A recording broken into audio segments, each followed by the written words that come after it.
बंधुओं नमस्कार। कल आपने भगवान ऋषभ देव जी के चरित्र के विषय में सुना और आज आगे की कथा यहाँ पर इस पवित्र श्रीमद् भागवत महापुराण में आपके सामने प्रस्तुत है।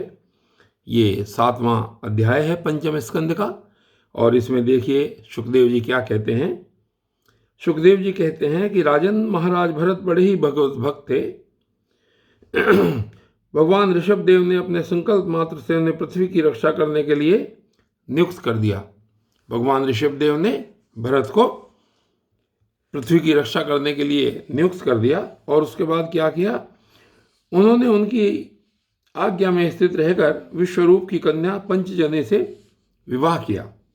जिस प्रकार तामस अहंकार से शब्द आदि 5 भूत तन्मात्र उत्पन्न होते हैं, उसी प्रकार पंचजनी के गर्भ से उनके सुमति, रासभृत, सुदर्शन, आवरण और धूम्रकेतु नामक 5 पुत्र उत्पन्न हुए, जो सर्वथा उन्हीं के समान थे।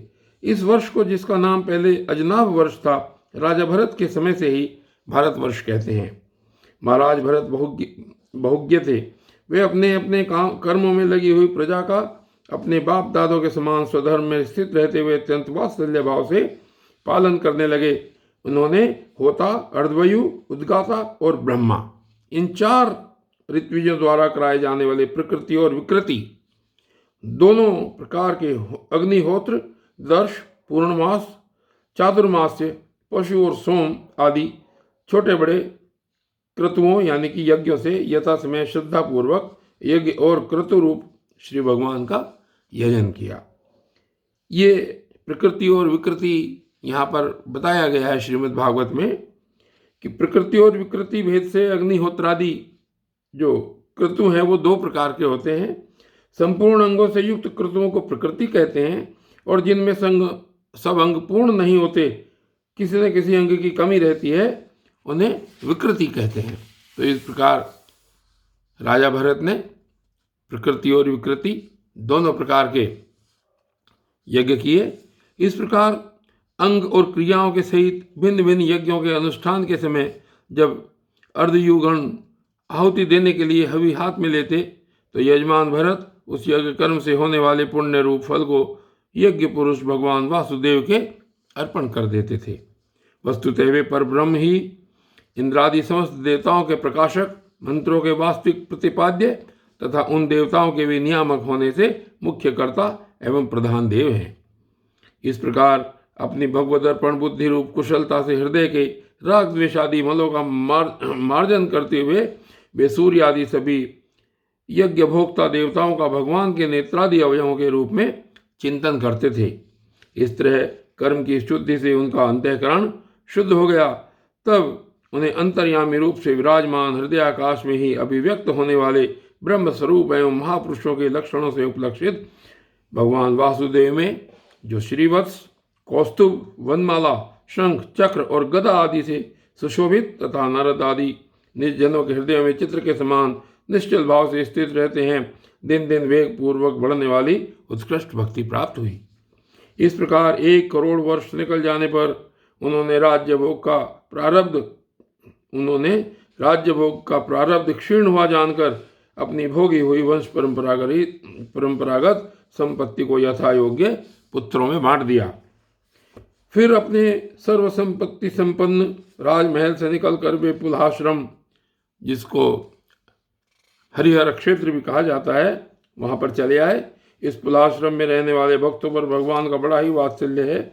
वे आज भी उनसे उनके इष्ट रूप में मिलते रहते हैं। वहां चक्र नदी यानी कि गंडकी नाम की प्रसिद्ध सरिता चक्राकार शालग्राम शिलाओं से, जिनके ऊपर नीचे दोनों ओर नाभि के समान चिन्ह होते हैं, सब ओर से ऋषियों के आश्रमों को पवित्र करती रहती हैं। उस पुलहाश्रम के उपवन में एकांत स्थान में अकेले ही रहकर वे अनेक प्रकार के पत्र, पुष्प, तुलसी दल, जल और कंदमूल फल आदि उपहारों से भगवान की आराधना करने लगे। इससे उनका अंतःकरण समस्त विषयाभिलाषाओं से निवृत्त होकर शांत हो गया और उन्हें परमानंद प्राप्त हुआ। इस प्रकार जब वे नियम पूर्वक भगवान की परिचर्या करने लगे, तब उससे प्रेम का वेग बढ़ता ही गया, जिससे उनका हृदय द्रवीभूत होकर शांत हो गया। आनंद के प्रबल वेग से शरीर में रोमांच होने लगा, तथा उत्कंठा के कारण नेत्रों में आंसू, प्रेम के आंसू उमड़ आए, जिनसे उनकी दृष्टि रुक गई। अंत में जब अपने प्रियतम के अरुण चरणार बिंदों के ध्यान से भक्ति योग का आविर्भाव हुआ, तब परमानंद से सरोवर हृदय रूप गंभीर सरोवर में बुद्धि के डूब जाने से उन्हें उस नियम पूर्वक की जाने वाली भगवत पूजा का भी स्मरण न रहा। आप देख सकते हैं कि किस स्तर की भक्ति थी उनकी, और इस प्रकार वे भगवत सेवा के नियम में ही तत्पर रहते थे। शरीर पर कृष्ण मृग चर्म धारण करते थे तथा त्रिकाल स्नान के कारण भीगते रहने से उनके केश बुरी बुरी गुंगलाली लटों में परिणत हो गए थे, जिनसे वे बड़े ही सुहावने लगते थे।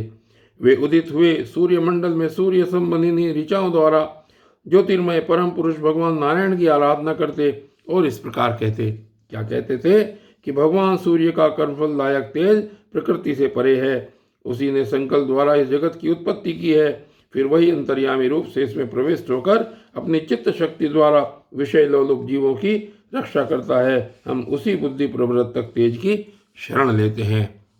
और बंधुओं, आज की इस वीडियो में, इस भरत चरित्र में बस इतना ही, और कल की वीडियो में आगे क्या होता है ये देखेंगे। तब तक के लिए धन्यवाद।